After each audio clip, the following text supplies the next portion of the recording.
daughter was scared to death. Okay, she wouldn't leave the house because there was something flying over our house. We thought it was the end of time. When I regained consciousness, I was on board of this, apparently on board this spacecraft, and I encountered two different types of beings.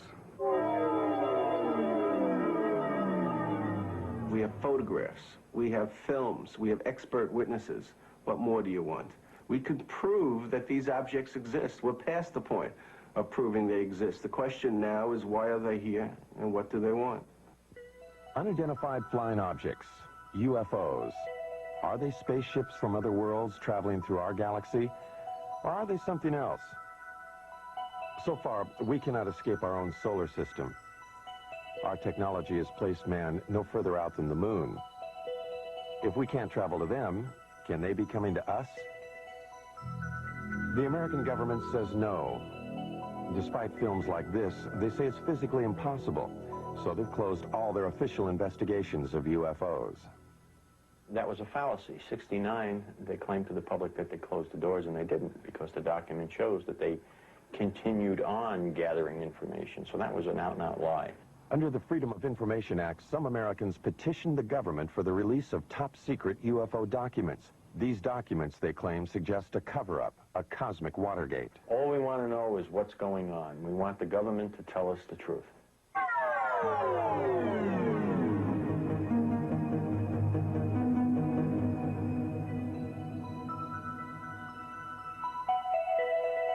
The truth, some believe, is that a higher intelligence from a planet far beyond our galaxy has mastered a technology that makes it possible for them to do things we can only dream of.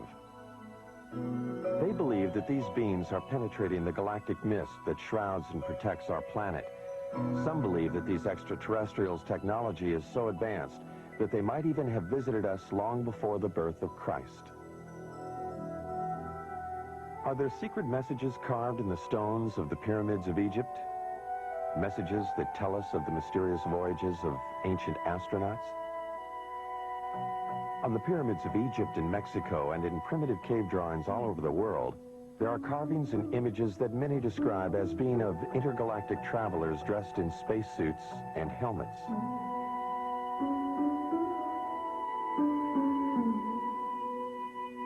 Early Romans wrote about flying shields, ancient Egyptians about circles of fire in the sky. Are these references and these drawings about spacemen or about the gods they worshipped in the heavens above? Aliens from other worlds with extraterrestrial powers are credited by some with having moved the great stone monuments of Easter Island. Others point to the giant circle of Stonehenge as being a sophisticated astronomical tool, only possible at the time if it were designed by others with a more advanced knowledge of the universe. And then there are the Nazca Lines, an alleged spaceport. These mysterious images, decipherable only when seen from the air, were carved in the ancient times atop a mountain in Peru. Many claim this was a landing area for ETs.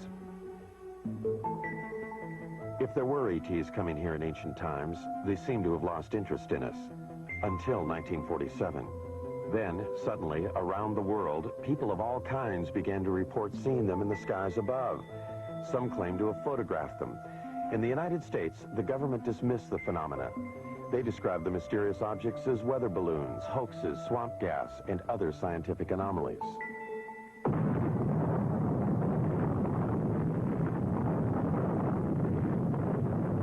World War II had just ended. A new age had begun at the Alamogordo Flats of New Mexico. The atomic bomb had unleashed an energy that some believed would take us beyond the stars. Reason enough, some say, for those higher intelligences who dwell in other worlds to return for a second look at us Earthlings. They would have to look beyond the shadows of our mushroom clouds. They would need to know what our universal intentions were. In the years after the war, Navy and Air Force pilots regularly reported sightings of UFOs. Repeatedly, these sightings were dismissed by the military. One pilot, Captain Thomas Mantell, radioed he was pursuing a UFO. The saucer-shaped craft, he said, was moving at speeds unknown to man. He pursued the craft until his own plane exploded in midair. The Navy investigated the crash and attributed the explosion to the pilots pushing his plane too high and too fast. Others said Mantell was a casualty of an extraterrestrial attack. UFO proponents charged a government cover-up, the first, they say, of many. UFO investigators allege that the government cover-up went into high gear with the Roswell, New Mexico incident in July 1947. Roswell was the site of an Army Air Force base 118 miles from the atomic testing grounds at Alamogordo and only 220 miles from Los Alamos, birthplace of the atomic bomb. On July 2nd, this rancher, Mac Brazel, saw something crash in a field outside town. Brazel died in 1963, having kept a pledge to the Air Force to keep secret the story of what really happened in this field. Brazel talked to only one person about those events, his son, Bill, now 60 years old. He told him that whatever crashed here was something he could not identify. According to my dad, there was a bad thunderstorm the night before. The next day he was out on the ranch and he found this debris. And he picked it all up in his pickup and was talking to people, and of course there was some talk about UFOs. He was going to Roswell, and as far as I know, he got in touch with the Sheriff's Department. They in turn called the Air Force. Then the Air Force got with Dad and swore him to secrecy, and they came out to the ranch and picked up this debris. Major Jesse Marcel, the chief intelligence officer at the base, was assigned the task of collecting the debris from the crash site. His selection for the job, UFO proponents say, is proof that the Air Force knew from the start that... With my knife. I found one piece of what looked like metal anyway.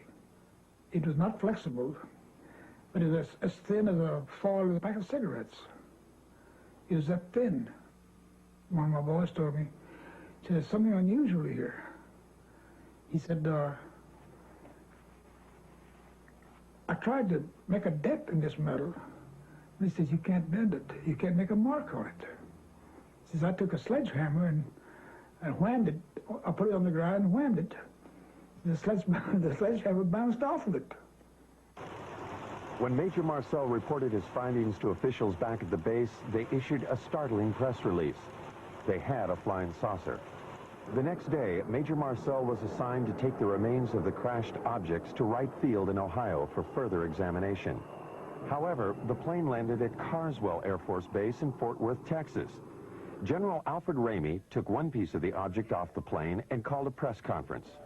Then, Major Marcel was given different orders by Ramey. He was not to continue on to Wright Field. He told me not to say anything. He says, I'll handle it from now on. And that's exactly what he did. When he came out, he said, he told the press that was there, he said, that was nothing but a weather balloon, crashed weather balloon.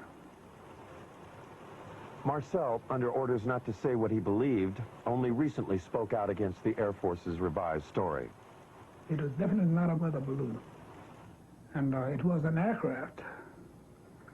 So what it could have been, I wouldn't know. I still don't know. Mac Brazel, who had a rancher's knowledge of such things, told his son that, like Major Marcel, he knew the object was not a weather balloon. He said that's what the Air Force tried to make him believe, that it was a weather balloon. And he said, Bill, he said, it was not a weather balloon. He said, I don't know what it was. But he said it was something altogether different and much bigger. If extraterrestrials are good. Philip Klass, the military expert, disagrees. The fact of the matter is that it was not a weather balloon as such. It used a weather balloon as a vehicle, but what it was is called a radar corner reflector. It's an object that is roughly hexagonal so that it can be tracked by radar, and no matter what angle this hexagonal thing is pointing, it always returns a strong radar echo. So the object was not a weather balloon as such, but it used a weather balloon to hoist it. If the object were only a weather balloon, UFO proponents say, then why did the Air Force pledge Mac Brazel to secrecy? And why did the Air Force pursue his son in the months that followed? Only 22 years old at the time, Bill could not help but be intrigued by his dad's discovery of the strange materials in this field. He searched for and found some remnants of the crashed object. And I was talking about it. I went into Corona, and I was sitting there in a beer joint, and of course, my friends was asking me if I'd found any more or anything like this, and I said, well, I'd picked up a few scraps, about a cigar box full, and somebody, I don't know, must have informed the Air Force, because first thing I know, I have visitors, and they say they'd like to have this material. And they didn't tell me they'd confiscate it. They just said, well, like we're going to have it one way or the other, you know. What Bill and his father found was taken to what is now called Wright-Patterson Air Force Base. Some believe, however, that much more was taken there. What they say is the actual shell of a spacecraft. This spacecraft, they allege, was struck by lightning, causing pieces of it to fall away into Mac Brazel's field. The craft itself, they say, crashed 78 miles away. The story has it that the spacecraft and the bodies of its alien crew members were then taken to Wright Field and stored in Hangar 18. Myth or fact? The Air Force denies the existence of craft or ET bodies. Nothing has surfaced in the Freedom of Information Act released top-secret government documents. Nothing to support what some claim is this actual photo of an ET's arm. The Air Force also denies the existence of Hangar 18 itself. Senator Barry Goldwater has written that he has tried to gain access to the legendary building. In letters to UFO proponents, Goldwater enigmatically says that he has given up trying to solve the mystery. Not because he's satisfied with what he hears, but because it's just impossible to get anything on it. Nuclear physicist Stanton Friedman, however, believes the evidence is there. There's just no question at all in my mind that a saucer did crash, that bodies were found by the government, that the saucer itself was picked up by the government and carted off for study. The tremendous potential for gaining new technology from a thing is just enormous, and no government would be foolish enough to put it on display instead of carting it off to the laboratory. Look, it's one of these situations of where if I were a freelance writer or I'd like to make a story, I would love this story. It's great. It would make good copy. But unfortunately, or fortunately, I happen to be a scientist, and I have, you might say, the Hippocratic oath of a scientist. I will not say something is so until I'm very certain in my own mind that it is. So as far as the creatures are concerned, I honestly don't know. Dr. Hynek, a noted astronomer from Harvard and Northwestern universities, has been a persistent investigator of UFO cases. In 1952, he was asked by the Air Force to join Project Blue Book, their UFO investigation unit. 17 years later, he joined Air Force Secretary Harold Brown at a press conference to announce the team's conclusions. None of the evidence that I have examined would indicate any proof at all that we are being visited by extraterrestrials. What is the Air Force hiding in this investigation? We have not been hiding anything. The investigations have been made public. The explanations of those where there is a clear explanation have been made public. The hearing this morning was public for just that reason. Project Blue Book was activated to deal with what the media was calling flying saucer hysteria. They investigated 12,518 sightings. They could not explain 701 of them. Doubts lingered long past the report's publication. Even supporters of the project's conclusions had to wonder about photographs like these. In a series of 3 pictures, one can judge relative size because of the car window, the telephone poles, and the highway. One can also speculate about the dirt being kicked up into the air. Dr. Hynek, the leading scientist on the Blue Book panel, began to have doubts. He personally went to Brazil to talk to the man who took these pictures. He discussed the matters with the president of Brazil and with photo analysts on both continents. By 1973, he had completely reevaluated his Blue Book experiences. He now became a critic of the investigation and an advocate for more UFO study. I was there at Blue Book, and I know the job they had. They were told not to excite the public. Don't rock the boat. And I saw it in my own eyes happen that whenever a case happened that they could explain, which is quite a few, they made point of that and let that out to the media.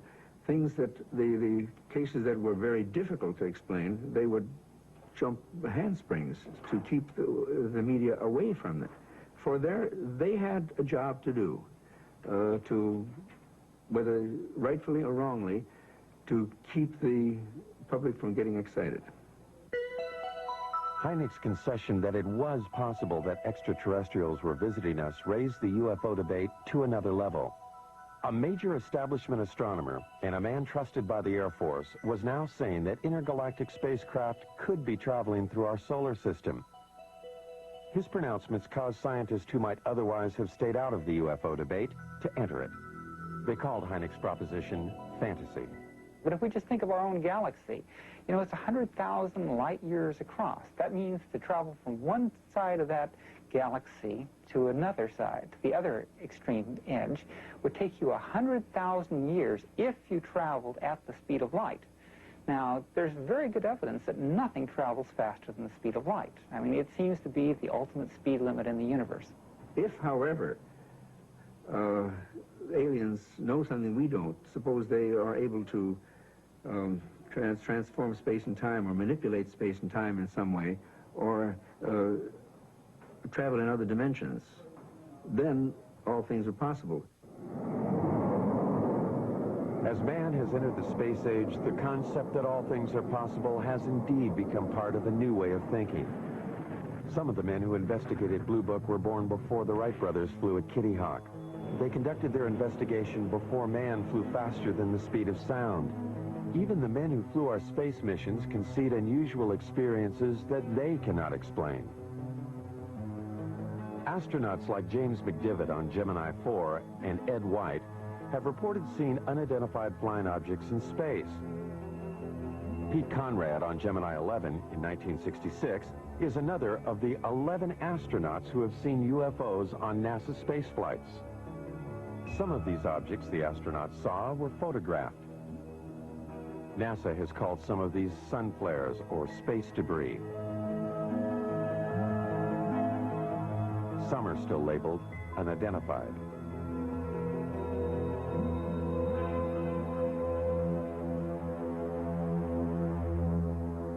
Astronaut Gordon Cooper was so impressed with an unidentified flying object he saw that he wrote about it to a special United Nations commission studying the phenomena.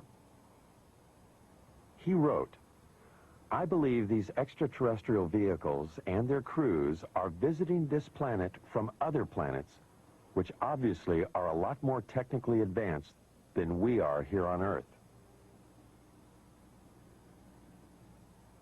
Recently, Cooper reversed himself. He does not now believe that what he saw was an extraterrestrial spacecraft. Another of the original Mercury 7 astronauts, however, has not changed his mind about what he saw on a test pilot flight in 1952. Deke Slayton. As I closed on this thing, well, it looked like a weather balloon, and that's what I presumed it was. And I had plenty of gas and time, so I decided I'd just come back around and make a pass on it. And I got around where I should have been coming back on this thing. All of a sudden, it didn't look like a balloon anymore. It looked like a saucer sitting on edge, about a 45-degree angle. I didn't have any gun camera film on board, unfortunately, or I'd have shot some pictures of it. And about that time, I guess whatever it was, for whatever reason, just took off climbing at about a 45-degree angle and just accelerated and disappeared. And I obviously couldn't follow it with an old piston engine fighter. So I turned around and went home. Some UFO observers, however, have had camera and film on hand at the critical moment. This footage was shot from a helicopter off Catalina Island in 1966. Some say this is a single-wing aircraft. This film was shot by the coach of the Great Falls, Montana minor league baseball team in 1950. The Air Force says it is a picture of two aircraft. This film was shot by a newsreel unit in Guatemala in 1976. Some say this is also an aircraft.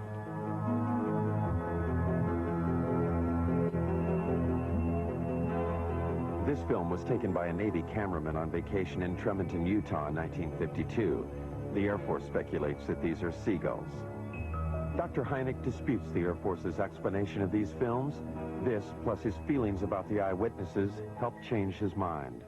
I began to get certain doubts because not so much of any specific case, although there were quite a few, it was the people themselves. I said to myself, well, now, come on, how much longer am I going to call these people crazy? And when I changed my glasses, you might say, a little bit, and took a view that maybe these people aren't crazy, and began to realize what sort of people they were, the people who would be accepted in any court of law as a witness, let's say, good, solid people, I said to myself, well, the time has come to maybe change my attitude. It was Hynek who coined the expressions close encounters of the first, second, and third kinds. A close encounter of the first kind is one that centers upon a visual sighting. Hynek investigated first-kind encounters in 1983 in New York State. Local residents and commuters just 40 miles from New York City had been reporting sightings of an unusual object in the night skies for over a year and a half. Sightings were reported on at least 50 separate nights during the 18-month period. Over 9,000 eyewitnesses, lawyers, teachers, CPAs, advertising executives, nurses, and factory workers reported seeing the unidentified phenomena. Newspapers and television almost weekly carried reports of the sightings. From different places throughout the area, eyewitnesses all reported seeing the same thing. I looked up, and right over my head, virtually, and it wasn't far off, it was right over my head and very still, there was a rim of lights in the shape of a triangle. It was just a tremendous object. It was anywhere from wingtip to wingtip, about 50 or 60 yards. These were very, very unusual lights.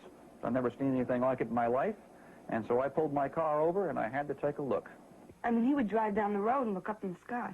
Some people, like Bob and Lori Pozzioli, were determined to film the object. And then one night, he spotted this one round object. And that's when he called me, and he said, quick, let's get the camera. And we did. Oh, good God. I don't know. Not praying. I'm going to tell you something, honey. I don't know what the hell it is. It's rotating. Bob and Lori photographed this unidentified flying object near their home in Brewster, New York. Bob is a vice president in a Manhattan computer firm. Some of their friends and Lori's parents thought they were crazy, despite this photographic evidence. Yeah, it's turning very, very slowly. 9,000 odd people have seen this thing, or whatever it is, and they all just can't be crazy. Bob and Lori have 2 children. They are concerned about what they saw in the sky. They also wonder why the government hasn't investigated the event. Their concern is shared by David Scarpino, an accountant who works in New York City. Scarpino, a family man, has publicly called for a government investigation. He and others, like Bill Healy, a meteorologist at the county airport, made this demand at a town meeting. Public furor has been led by County Clerk Dennis Sant. Sant feels that a government investigation is indicated by the fact that eyewitnesses have all reported seeing the same thing. You know, the movement was almost like a probing movement. It was very slow, and it stopped periodically and stationary, where it just came to a standstill, and then it would move to another position, and the movement from one position to another was just extremely slow. Now, the speed at which it was going at that point was very slow, because I had to walk at a very slow, deliberate gait to keep up with the lights. Every step I took, it moved a little bit. It moved in a very straight line, very slowly. There was absolutely no noise. When I walked away from it, at that point, it started to rotate virtually, almost as it was on an axis. It didn't make a big loop. It just rotated. It appeared, as I said, to rotate in the sky, change lights. Aircraft, I don't care how well precise you want to be in flying those suckers, you're not going to be able to make them move 90 degrees. All right, this thing did apparently rotate. You can't do that with aircraft. Could it have been an aircraft or many smaller light planes flying in formation? The media attention given the sightings prompted 6 pilots at a local airport to try to prove that it could be just that. Amused by the idea of UFOs, the pilots planned and flew at least 18 daring nighttime missions, flying in formation, sometimes without lights.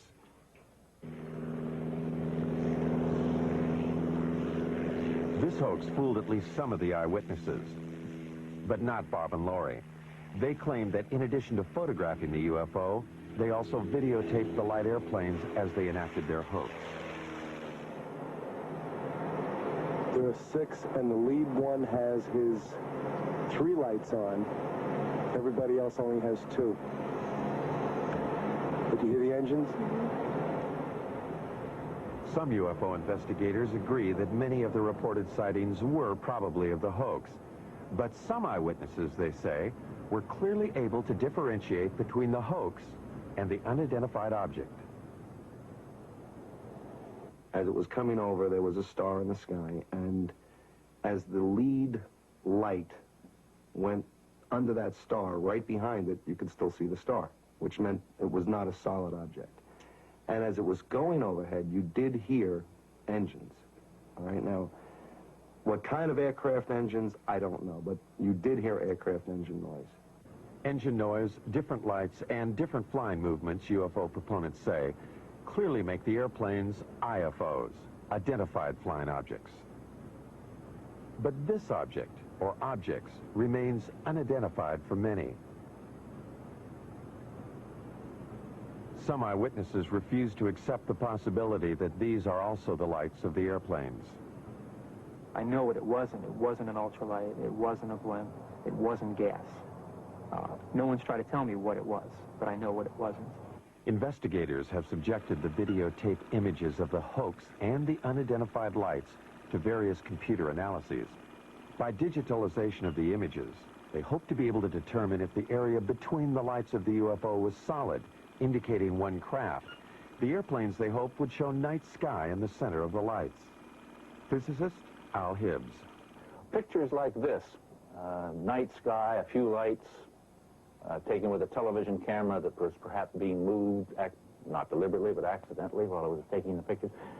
There's really nothing you can say about these things. In one case, a very good explanation is offered, and I see no reason to disbelieve it. In the other case, there's no explanation. I certainly can't offer one. I would love it if UFOs, if some UFOs were extraterrestrial objects being piloted by extraterrestrial beings. I think that'd be the most marvelous discovery of the history of man. And I'd love to have that be true. So I'm not going to say that objects, foreign objects, artifacts made by intelligent creatures in the solar system, I'm not going to say that's preposterous. I'm going to say it is so unusual, so immensely important, that I'm not going to assign anything like any sightings like this to that phenomenon without a lot more data. Insufficient data, the object remains unidentified. For government officials, therefore, it is of no consequence. But for the New York eyewitnesses, the question of what it is remains. They find the government's apparent lack of interest puzzling. The government didn't come to me as a rational individual. Now, as an accountant, I like concrete things. I like evidence. For them to say that I didn't see anything without really talking to me and investigating it means that they were trying to hide something. And that was my feeling from the very beginning. They know something, okay? They know something. Either they know that there's something up there, and they want to investigate it themselves and don't want other people trying to handle it, or they're doing something. But if they're doing something, then let people know about it. This New York State event occurred over a densely populated area and over a nuclear plant, prompting one eyewitness, New York attorney Peter Gersten, to suspect a government cover-up. With others, like Larry Fawcett, a police officer in Coventry, Connecticut, he helped establish Citizens Against UFO Secrecy. Fawcett, who says the way he views the world has been drastically affected by his sightings of a UFO in 1965, petitioned the government for the release of UFO-related documents. These documents, released under the Freedom of Information Act, were previously classified top secret.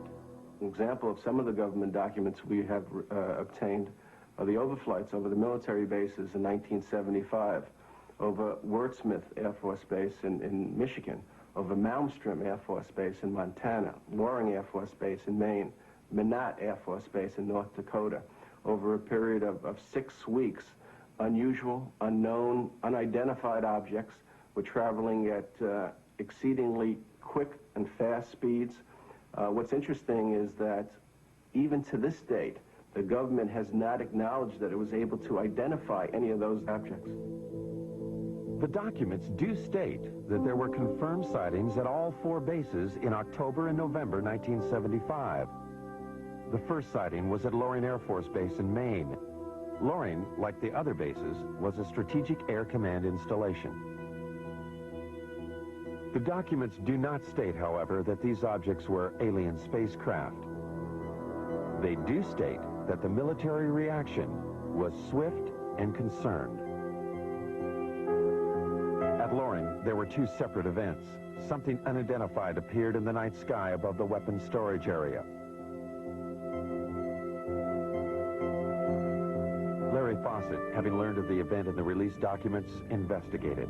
Military people and guards in and around the weapons storage areas began to report lights hovering or landing within the weapons storage areas.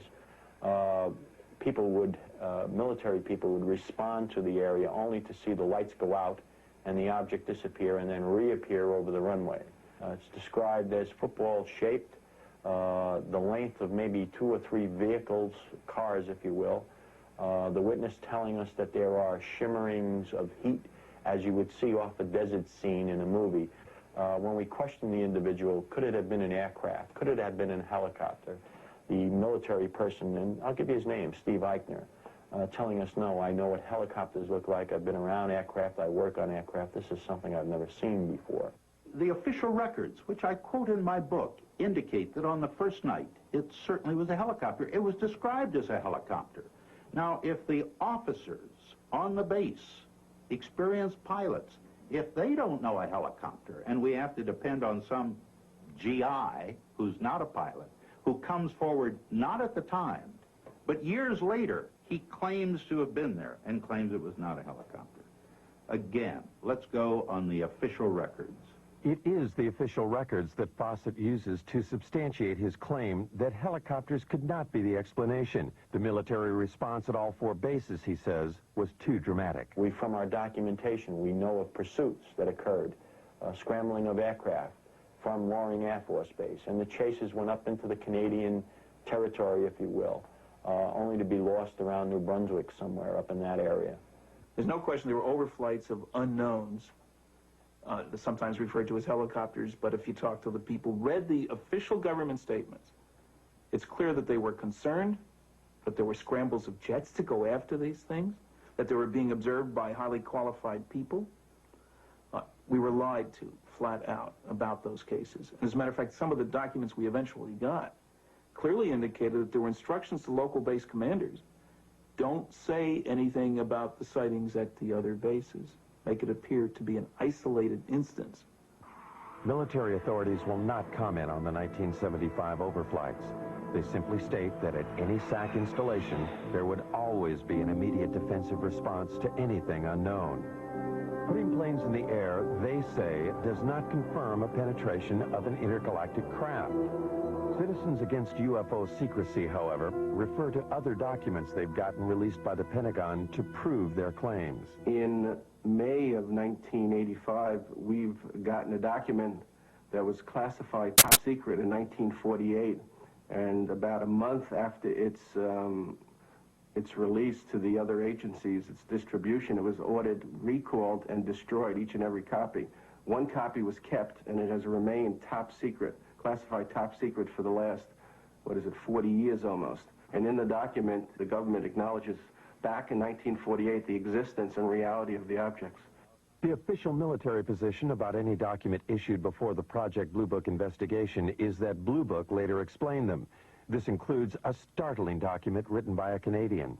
Wilbert Smith stated flat out in his top secret memo, and I think it was declassified by mistake, frankly, that this is the most classified subject in the United States, even more so than the H-bomb, and that flat out, flying saucers exist. This is the opinion of one man, a Canadian officer, in 1947.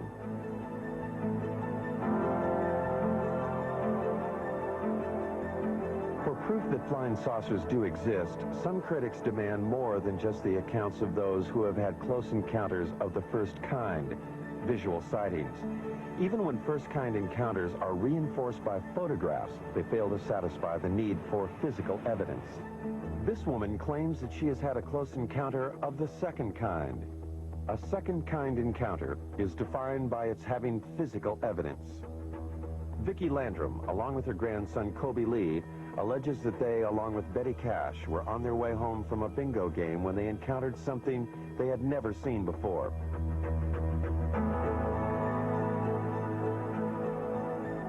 The alleged event took place on December 28, 1980. Vicki and Colby were driving in Betty's car on Highway 1485, 30 miles from the Houston airport, and only 37 miles from NASA's American Space Headquarters. Kobe Lee saw a light, and he kept asking us what the light was. And he kept pulling my face around and asking me, "Mama, what is it?" And I said, "Honey, I don't know." And Betty said, "I believe it's getting closer." And I says, "Well, it kind of looks like it, but we had no idea that we were going to get hurt." I would say within an instant or so, all of us noticed it because it lit up the entire sky. There was no way you could have missed it.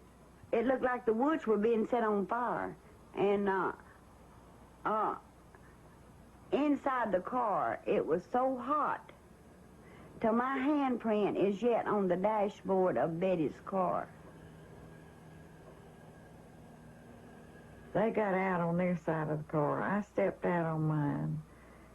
I stood behind the car door for just a second or so, and I walked toward the front of the automobile.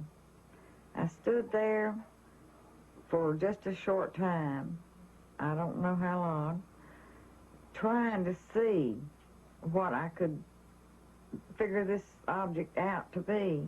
It was diamond-shaped. It didn't mean it was sharp up here and sharp down here. It was kind of round, and the fire come out the bottom of it. But here was this huge object and flames shooting from it. And they weren't just small flames. They were gushing from it. And Kobe was hanging on to me.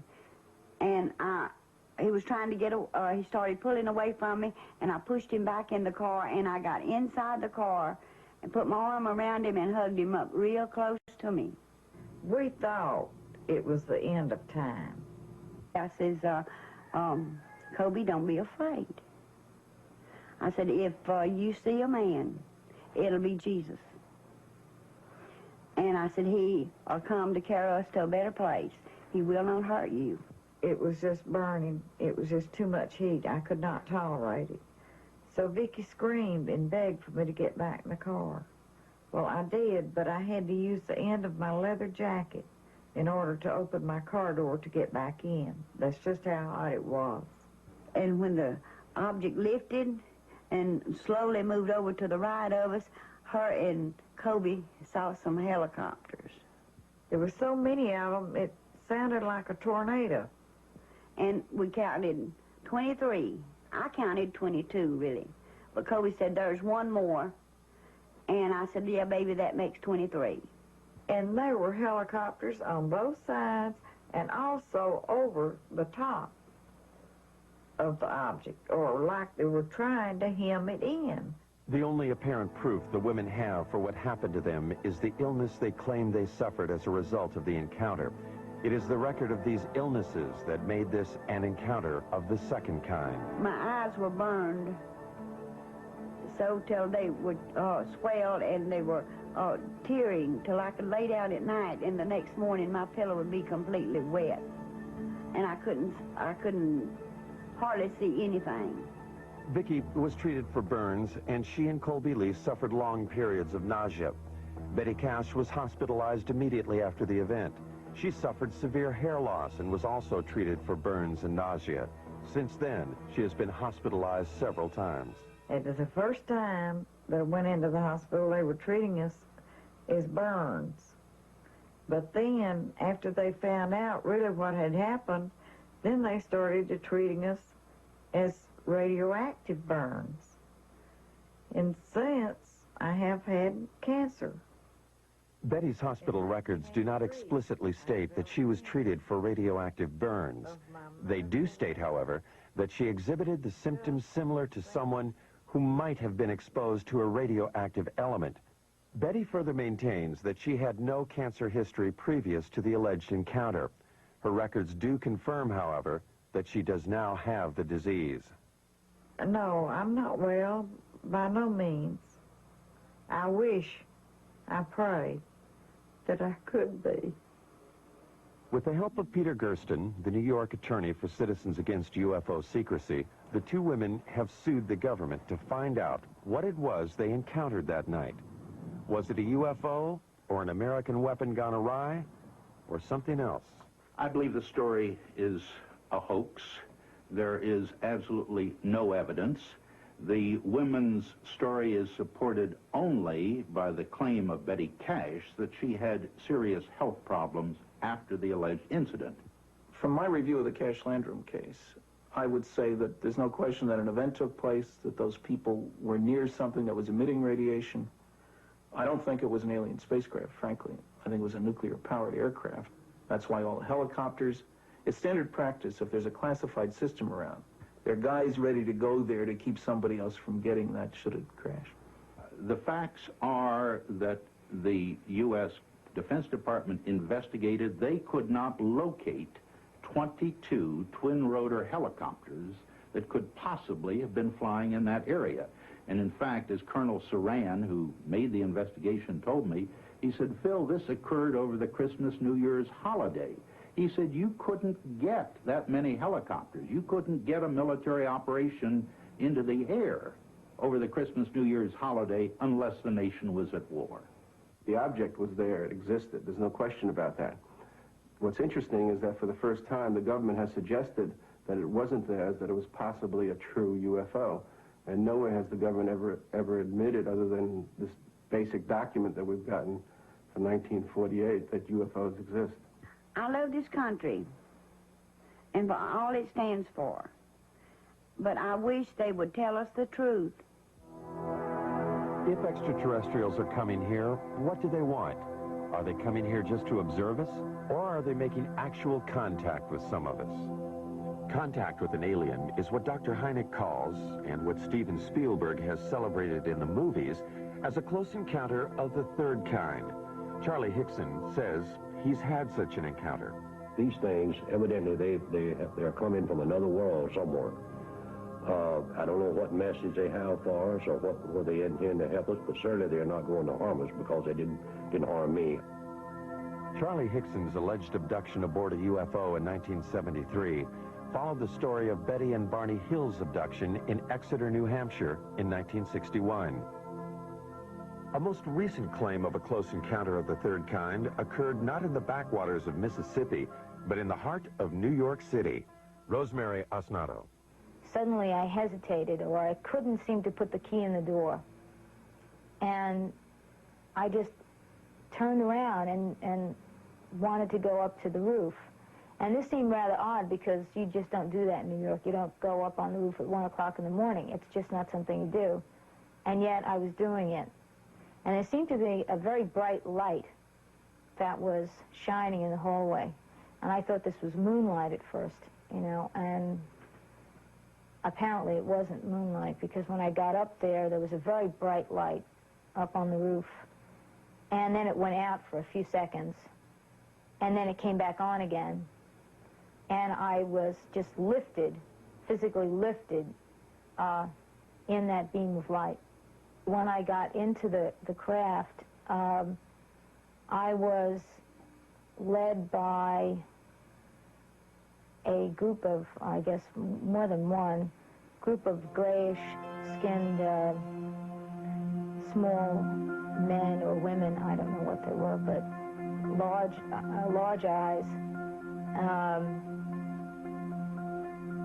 thin, frail, and they communicated telepathically.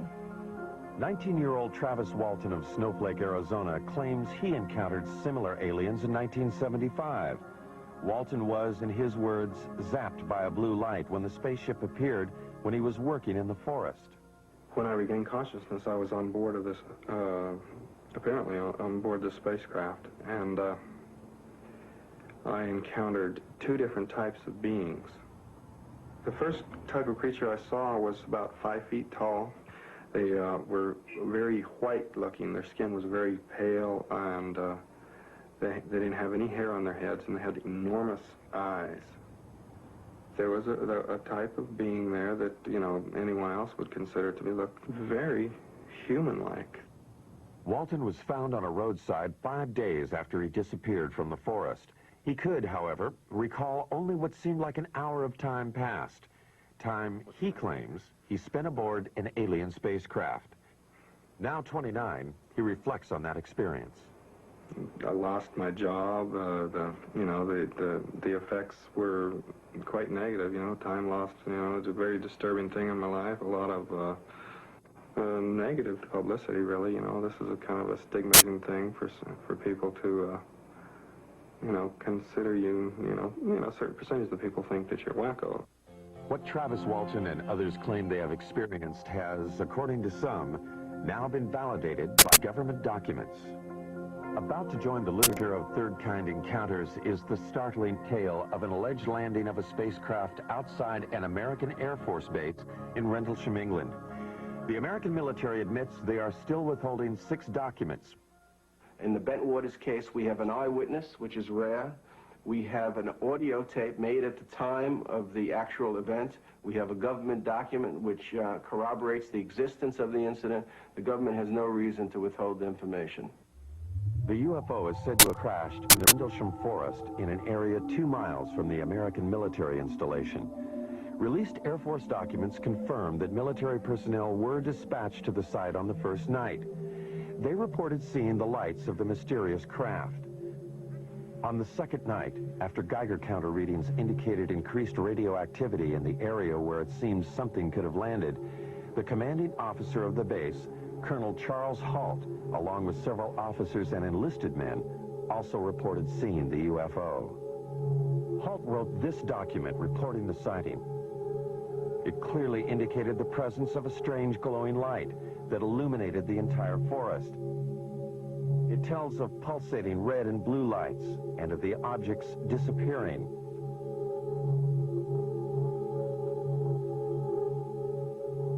Colonel Halt also made this tape recording at the time of the second incident. Oh, here he comes from the south. He's coming toward us now. I'm observing what appears to be a beam coming down to the ground. Is that real? What Colonel Halt was describing that night, some believe, was the pulsating light emanating from a lighthouse 5 miles away. Those who believe that it could not have been the lighthouse quickly point out that Halt's report indicates lights of different colors. Critics respond that pulsating lights can play tricks, create illusions. And the light comes in at you at a roughly tree level. And it turns and it rotates, so it's flashing on and off. If you look at the transcripts of the taped account of what the colonel and his men said that night, you'll find that they were saying such things as, it's on now, it's off, it's on, it's off, if I remember correctly. And that sequencing corresponds precisely with what the rotational frequency is for the lighthouse. The lighthouse theory deals only with a close encounter of the first kind. What of the close encounter of the third kind? The story told later by several American enlisted men. The story, they say, they were ordered not to tell. Afraid to reveal his identity, one of them talks about the alleged encounter. The senior officers seemed very calm with it. And the lower ranking people like myself didn't know what to make of it, and almost maybe shock had set in because we were very apt to listen to what we were told to do. I know conversation took place between our base commander and individuals that were in the craft. Our base commander at that time apparently even shook one of their hands. Something tells me at that time they had difficulty with the craft, and we even gave them help in repairing the craft. The lighthouse explanation for Colonel Halt's report cannot explain away the account of the alleged landing and third-kind encounter. And so far, nothing in the released government documents confirms such an encounter. There are 6 documents that the government is withholding concerning the incident in Bent Waters. I want to know why they're withholding that information. They do not have a right to withhold that information, and I want to know what that information is. The government will not release the documents for national security reasons. Citizens Against UFO Secrecy maintain that the government uses national security as a cover for withholding UFO-related material. Recently, they sued for release of a document from the National Security Agency. When they got it, it looked like this. When you go through it all, and somebody actually added up the percentage of the paper, more than 3/4 of this document isn't there. It means quite clearly that there is a cover-up. Anybody who says the government isn't holding anything back has to say, well, except for that stuff they won't release. I mean, this is a UFO document.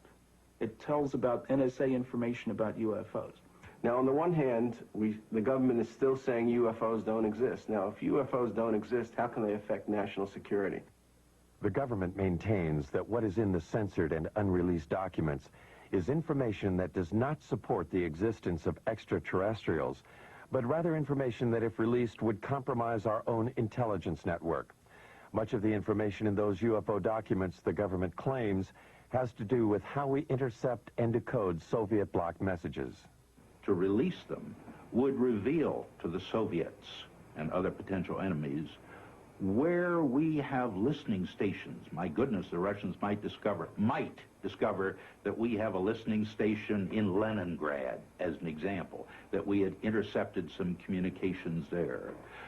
More important, it would reveal that we were able to decode Soviet coded messages. There are 3 basic reasons why the government does not come forward and release the information it has on UFOs. The first reason is technology. It is trying to learn as much about the objects before the Russians. The second reason is the vulnerability that could be shown by the revelations that might be forthcoming concerning UFOs. And the third reason is the hysteria that might be caused by the release of this information.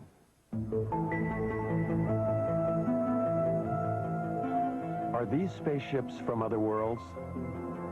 Are we being visited by intergalactic aliens with a technology and civilization that dwarfs ours? Most scientists say no, they are not, because they cannot. UFO proponents say they are, that our myopia prevents us from seeing life elsewhere as being different from ours.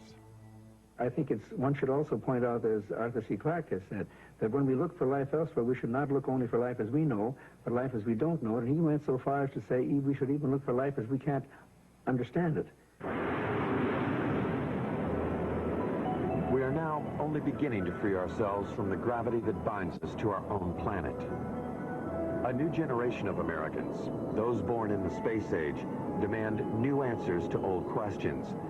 More receptive to the possibilities, they want to know, are we being visited by intergalactic travelers? They have joined their voices to others asking, what's going on? Is there a government cover-up? Do the unreleased documents contain evidence that proves that UFOs over our nuclear plants and air bases are actually from other worlds, or are they from earthly neighbors? Most scientists agree that there is life in the universe, but that it cannot travel here. They hope only to communicate with that life with giant radio telescopes. These scientists believe that what is being hidden in the government documents is probably not secrets of other worlds, but the secrets of an earthbound Cold War. Either way, we want to know what's going on.